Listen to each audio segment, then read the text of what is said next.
سلام دوستان، با قسمت 10 آموزش اپلیکیشن VN ادیتور از کانال تکنوباز در خدمتتون هستم. اگر راجع به این آموزش اطلاعی ندارید، باید بگم که ما توی این دوره آموزشی رایگان 0 تا 100 اپلیکیشن VN رو با هم یاد میگیریم. اگه میخواید با موبایل ویدیوهاتون رو ادیت بزنید، چه به صورت ساده و چه به صورت حرفه‌ای، میتونید از این اپ استفاده بکنید و این دوره رو ببینید تا کاملا بهش مسلط بشید. توی این دوره ابتدا با اصول اولیه آشنا میشیم و بعدش میریم پروژه های مختلفی رو با این اپلیکیشن ادیت میزنیم تا مطالبی که یاد گرفتیم برامون مرور بشه و اشکالاتمون برطرف بشه.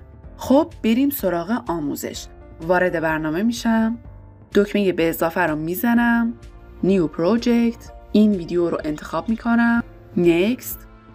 تو قسمت های قبل تمامی لایه ها و ابزارها رو توضیح دادیم. الان میرسیم به ابزارها و تنظیمات خود ویدیوی اصلی. یک قسمتی از ویدیو رو من میخوام حذفش بکنم، پس میرم جلوتر، اسپلیت میزنم و این قسمت جدا شده اول رو حذف میکنم. حالا از کاور وارد میشم. اینجا برای ویدیو میتونید از 3 طریق کاور انتخاب بکنید. حالت اول انتخاب کردن قسمت یا فریمی از خود ویدیو. مثلا من این قسمت رو انتخاب میکنم. بعدش باید دکمه آبی رنگ بالای صفحه سمت راست رو بزنید تا براتون سیو بشه. حالت دوم کاور تمپلیت هستش. اینجا 3 بخش قالب‌های آماده یا همون تمپلیت رو برامون قرار داده که میتونیم دانلودشون بکنیم و به عنوان کاور ازشون استفاده بکنیم. از بخش اول من یک تمپلیت رو انتخاب میکنم. این مورد منتظر میشیم تا دانلود بشه. ببینید اینطوری هستش که تصویری از ویدئوی خودتون توی اون تمپلیت جایگذاری میشه، دقیقاً با همون عناوینی که داره. حالا میتونید برای تغییر اون عنوان بزنید روش و متنی که مد نظرتون هست رو وارد بکنید. خب برگردیم. اگه هم هیچ کدوم از این تمپلیت ها رو نخواستید انتخاب بکنید، کافیه این گزینه رو بزنید. تیک رو میزنم. حالت سوم لایبرری. اینجا میتونید از تصاویری که دارید به عنوان کاور استفاده بکنید. مثلا این مورد رو من انتخاب میکنم. اگه تصویری که انتخاب میکنید سایز کاور باشه مشکلی ندارید، اما اگه سایز کاور نباشه باید قسمتی از اون تصویر رو انتخاب بکنید. تیک رو میزنم. برگردیم. ضرب در رو میزنم. دکمه به اضافه بعد از کاور رو میزنم.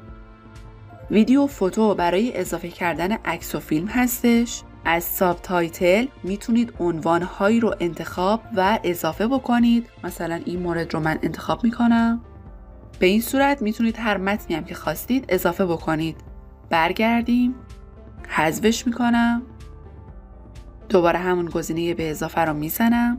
از قسمت متریال میتونید از این موارد استفاده بکنید. صفحه سفید، صفحه مشکی و صفحه شطرنجی یا خالی که من اضافهش میکنم. اگه خواستیم تصاویر و ویدیوهایی که اضافه کردیم رو با هم جابجا بکنیم، یعنی موقع اضافه کردن یادمون نبوده که به ترتیب اضافهشون بکنیم، اینجا میتونیم با نگه داشتن انگشتمون روی اون موردی که مد نظرمون هست به این صورت جابجاش بکنیم.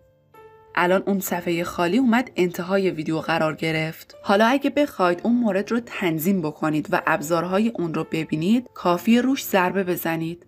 حالا این صفحه خالی رو حذف میکنم. برگردیم عقب. با این دکمه به اضافه سفید رنگ میتونیم از ترانزیشن هایی که اینجا هست برای حرفه‌ای تر شدن ویدیومون ازشون استفاده بکنیم. یکی یکی بهتون نشون میدم ببینید. بلک. از نوار ابزار دیوریشن هم میتونیم تایم ترانزیشن رو تنظیم بکنیم. 3 تا ترانزیشن بعدی رو هم بهتون نشون بدم ببینید. خب برگردیم. ضرب در رو میزنم.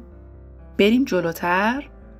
ببینید اینجا هم از این به اضافه ها داریم. شما میتونید اول، وسط یا انتهای ویدیوتون از این ترانزیشن ها استفاده بکنید. نکته که باید بدونید این هستش که شما به ازای هر اسپلیتی که میزنید یه دونه از این به اضافه ها براتون ایجاد میشه.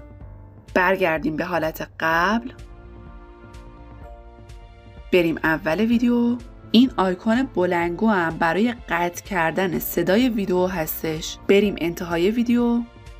اینجا یک صفحه مشکی هستش که اگه داخل برنامه ایمیلتون رو وارد کرده باشید اسمتون رو نمایش میده که الان مثلا این ویدیو توسط تکنوباز کارگردانی و ساخته شده که 3 تا ابزار هم داره که براتون قبلا توضیحشون دادم.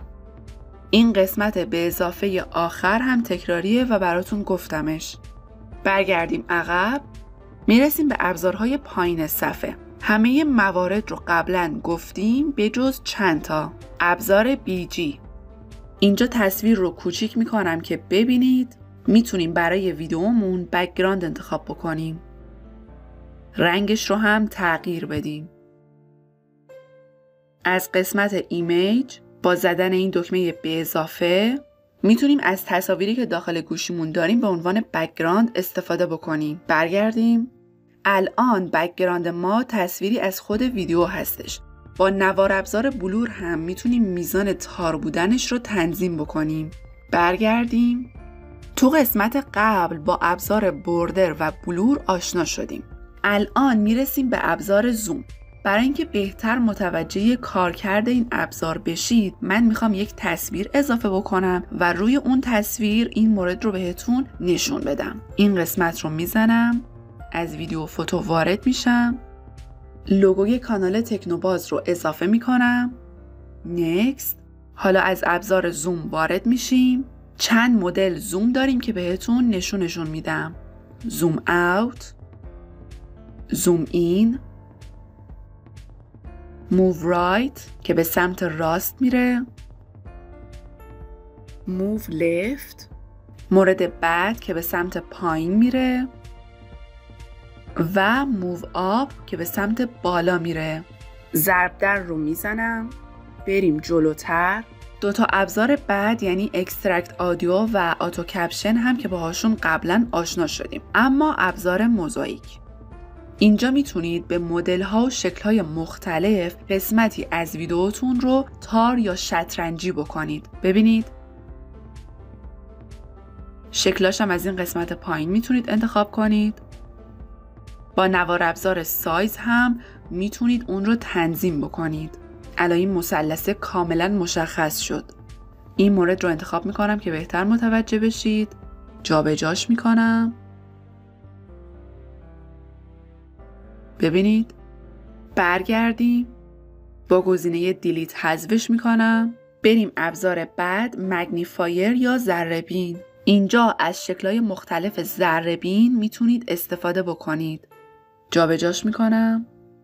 شکل ذره‌بینم رو عوض میکنم. از این قسمت پایینم میتونید رنگش رو تغییر بدید. با نوار ابزار اول میزان زومش رو میتونید تنظیم بکنید و با نوار ابزار بوردر میتونید مرزبندی ذره‌بین رو تنظیم بکنید، سایزش رو تغییر بدید. برگردیم. ذره‌بین رو حذف میکنم. ابزار بعد ریورس هستش که شما میتونید با استفاده از این گزینه ویدیو رو معکوس بکنید. یعنی ویدیو از آخر به اول برعکس نشون داده میشه.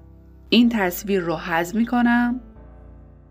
حالا ویدیو رو با هم ببینیم و بعدش از گزینه ریورس استفاده بکنیم تا تاثیرش رو متوجه بشیم.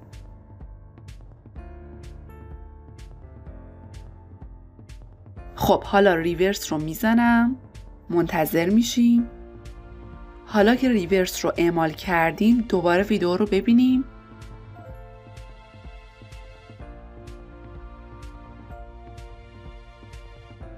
اینم از کارکرد ابزار ریورس. یکم برگردیم عقب. آیتم بعد فریز. با استفاده از این گزینه این امکان وجود داره که قسمتی از ویدیو رو به این صورت ثابت و بدون حرکت و همچنین بدون صدا بکنید. در واقع اون قسمت رو در حالت انجماد قرارش میدید. برگردیم به حالت قبل. آخرین ابزار فوروارد هستش. با این مورد هم میتونید هر بخشی از ویدیو رو که خواستید به لایه PIP انتقال بدید. الان کل ویدیو به لایه PIP انتقال داده شد. اگه خواستید قسمتی از اون رو انتقال بدید کافی از اسپلیت استفاده بکنید. این قسمت رو من اسپلیت میزنم.